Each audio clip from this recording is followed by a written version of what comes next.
ನನ್ನ ತಂದೆ ಬಗ್ಗೆ ಒಂಚೂರು ಹೇಳ್ಬೇಕು. ನನ್ನ ತಂದೆಗೆ 80 ವರ್ಷ ತುಂಬಿ ಸ್ವಲ್ಪ ದಿವಸ ಆಗಿರ್ಬೇಕು. ಅವರೊಂದು ಅಪೇಕ್ಷೆ ಹೇಳಿದ್ರು. ನಮ್ಗೆಲ್ಲ ಆಶ್ಚರ್ಯ, ಗಾಬರಿ ಎಲ್ಲ ಆಯ್ತು. ಅಲ್ಲಪ್ಪ, ನಾನೊಂದು ಸ್ಕೂಟರ್ ತಗೋಬೇಕು ಅಂತ ಮಾಡಿದ್ದೇನೆ ಅಂತ ನಮ್ಮ ತಂದೆ.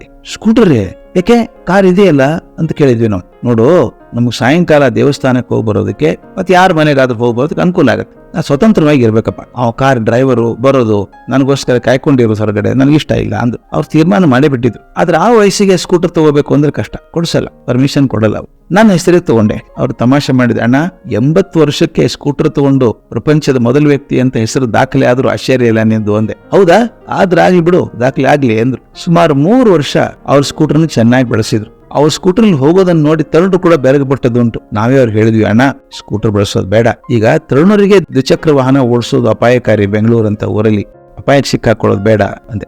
ಅನ್ನಕ್ ಬಿಟ್ಟು ಅವ್ರು ಹಾಗೆ ಓಡಿಸಿದ್ರೆ ಅವ್ರಿಗೂ ಅಪಾಯ, ನಮಗೂ ಅಪಾಯ.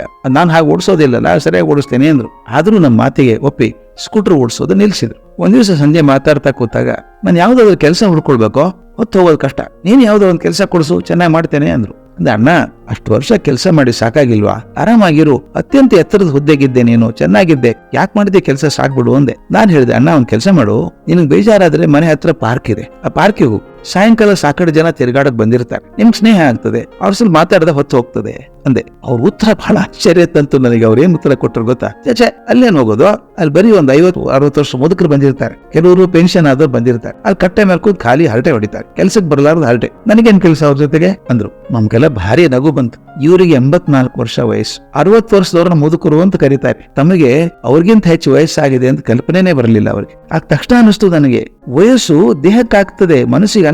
ಹೊಸ ಯೋಚನೆ, ಹೊಸ ವಿಚಾರ, ಚಿಂತನೆ ಇದ್ರೆ ನಾವು ಸದಾಕಾಲ ಯುವಕರಾಗೇ ಇರ್ಬೋದಲ್ಲ. ಬರೀ ಋಣಾತ್ಮಕ ವಿಚಾರಗಳನ್ನು ತುಂಬಿಕೊಂಡಾಗ 20 ವರ್ಷಕ್ಕೆ ಮುದುಕರಾಗ್ತಾರೆ. 100ರ ಮೇಲೆ ವಯಸ್ಸಾದಂತ ಏನ್ ಮೂರ್ತಿರಾಯರು, 90ರಲ್ಲಿ ಮಾಸ್ತಿ, 70ರ ಮೇಲಿದ್ದ DVG, VC, ಕುವೆಂಪು, ಪೂತಿನ, ಜಾರ್ಡಿ, ಟಾಟಾ, ಬರ್ಟ್ರಾಂಡ್ ರಸೆಲ್, ಇವ್ರು ಯಾರು ಮುದುಕರಾಗ್ಲೇ ಇಲ್ಲಲ್ಲ.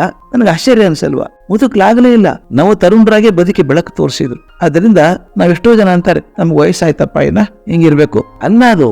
ವಯಸ್ಸಾಗದು ಚಿಂತೆ ಪಡಬಾರ್ದು, ಬೇಡ ಅಂದ್ರೂ ವಯಸ್ಸಾಗತ್ತೆ ಅಲ್ವಾ? ಮನಸ್ಸಿಗೆ ವಯಸ್ಸಾಗದೆ ಇದ್ರೆ ಸಾಕು, ಸಂತೋಷವಾಗಿರ್ಬೇಕು, ಖುಷಿಯಾಗಿರ್ಬೇಕು, ಇರುವಷ್ಟು ದಿವಸ ಸಂತೋಷವಾಗಿ ಬದುಕಬೇಕು ಅಲ್ವಾ? ಕೊರಕೊಂಡು ಬದುಕೋದು ಬದುಕಾದೆ ಎಲ್ಲಾದ್ರೂ. ಅದರಿಂದ ವಯಸ್ಸಾಯ್ತು ಅಂತ ತಲೆ ಕೆಡಿಸ್ಕೊಳ್ಳೋದು ಬೇಡ. ವಯಸ್ಸು ದೇಹಕ್ಕಾಗತ್ತೆ, ಮನಸ್ಸಿಗೆ ಆಗ್ಬಾರ್ದು. ಎಲ್ಲಿವರೆಗೂ ಮನಸ್ಸು ಅದು ಪುಟಿತಾ ಇರ್ತದೋ ಬದುಕು ಹಗರಾಗ್ತದೆ, ತುಂಬಾ ಸಂತೋಷ ಕೊಡುತ್ತೆ.